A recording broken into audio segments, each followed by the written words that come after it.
on, be brave. One in the far side. Come on up. Get up here. All right, excellent. Another one over here. Two. Excellent. Two. All right. Three. Anyone here from this section? Three. Here we go. We have our third. Come on up. Let's hear it for these three gentlemen. Okay. All right. So, gentlemen, step away from the mic, and you guys have to come over here to the corner and confer. Come on up, sir. Your name? My name is Ralph Chadis. I'm your typical bard. So, I was on the back porch with my father when after his heart attack and everything, and before we moved him and all that, we're looking at pictures, and I say, what's this? And he shows a pile of kids, about 18, 19 years old, all in this pyramid thing. And he's somewhere in the middle. I could recognize his face. He says, those were my swimming buddies. So when he was in the 1920s, he was born in 1910, so he would take the train down to Revere Beach and go swimming. From one end of Revere Beach to the other end of Revere Beach, doing laps. I think he said they did 1 and back, 2 and back. So I never knew that he was that athletic. Thank you very much. All right, our second circle, your name, sir. Daniel Gewertz. All right, Daniel. Go ahead. So I always like to think that my paternal grandmother was so terrific at teaching the Jewish faith that my father became a devout atheist.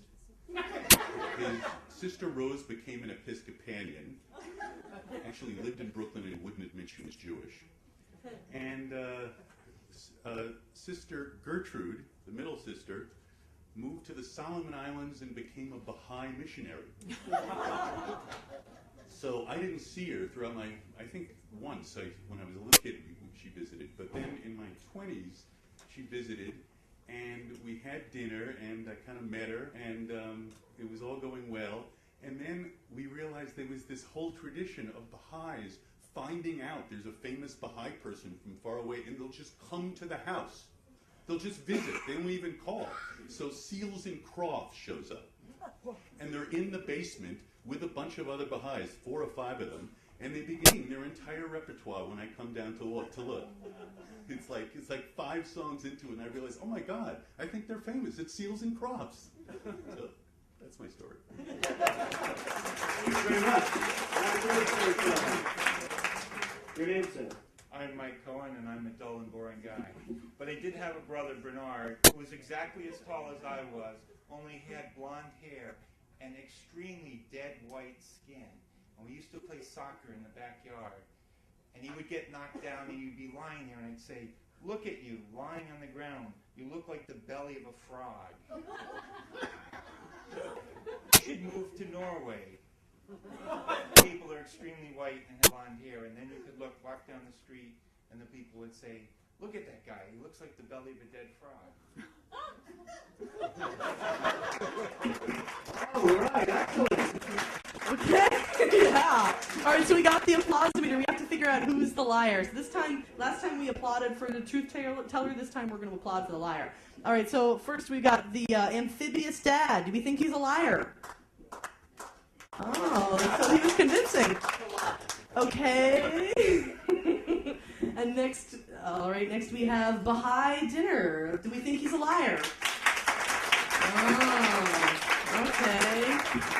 And finally, Norwegian frog. Do we think he's a liar? Oh, okay. We really didn't do that. All right, so will the liar please step forward? Who's the liar? Thank you, gentlemen. All right, thank you very much. Thank you very much. Thank you very much. Two truths and a lie. Very nice.